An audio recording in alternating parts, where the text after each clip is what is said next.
Nous avons proposé aux chefs d'État africains de réorganiser notre présence. Comme on est très poli, on leur a laissé la primauté de l'annonce. Mais vous ne trompez pas, c'est nous qui l'avons... Et parfois, il a fallu les pousser. Mais pas parce qu'on est poli, correct et qu'on se réorganise nous-mêmes, qu'il faudrait que ce soit retourné contre nous en disant ils sont chassés d'Afrique.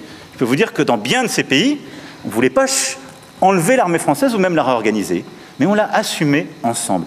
C'est ça le partenariat. Et donc oui, nous sommes en train d'ouvrir un partenariat de sécurité et de défense nouveau, où on aura des bases stratégiques. Djibouti en fait partie, c'est pourquoi elle est d'une toute autre nature. Je l'évoquais devant nos militaires, elle sera pérenne, stable, parce qu'elle est régionale. Et on va demander à nos partenaires de savoir exprimer leurs besoins en termes de défense. Après ces propos qui ont été tenus par M.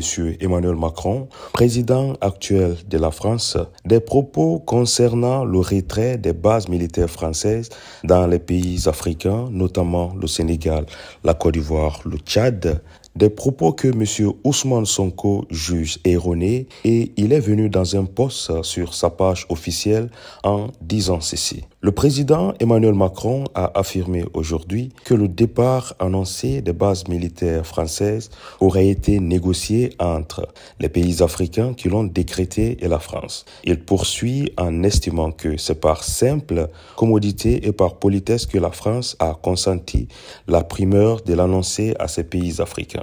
Je tiens à dire que, dans le cas du Sénégal, cette affirmation est totalement erronée. Aucune discussion ou négociation n'a eu lieu à ce jour et la décision prise par le Sénégal découle de sa seule volonté en tant que pays libre, indépendant et souverain. Il déclare enfin qu'aucun pays africain ne serait aujourd'hui souverain si la France ne s'était déployée. Il y a une partie, c'était notre engagement contre le terrorisme depuis 2013. On avait raison.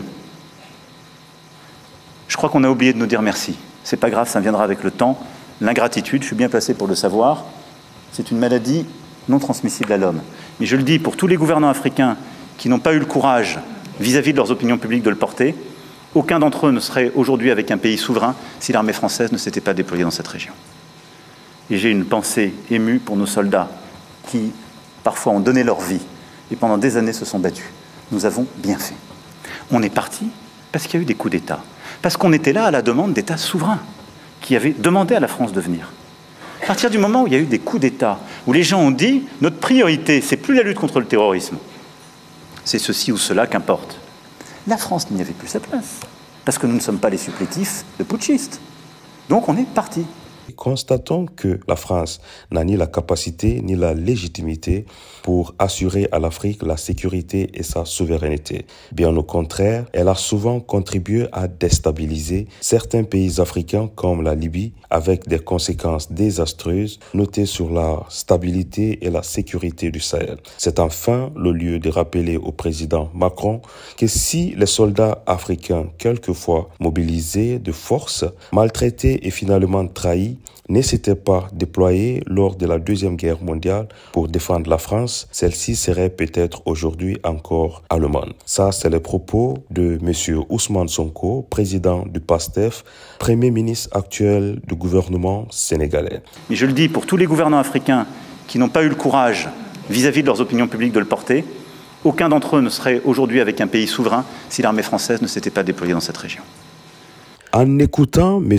Emmanuel Macron, président actuel de la France, on l'entend clairement qualifier les pays africains d'ingrats et que si la France n'avait pas intervenu dans plusieurs pays africains, on n'allait pas parler aujourd'hui d'État souverain en faisant allusion aux opérations Barkhane qui s'étaient tenues au Mali et plusieurs autres opérations. Mais ce qu'il faut dire, c'est qu'on a des interviews qu'on a écoutées qui nous prouve qu'au contraire, que c'est la France qui continue à déstabiliser plusieurs pays africains. Vous le savez déjà, des gens qui nous aident à comprendre la politique actuelle et surtout la géopolitique, des gens comme M.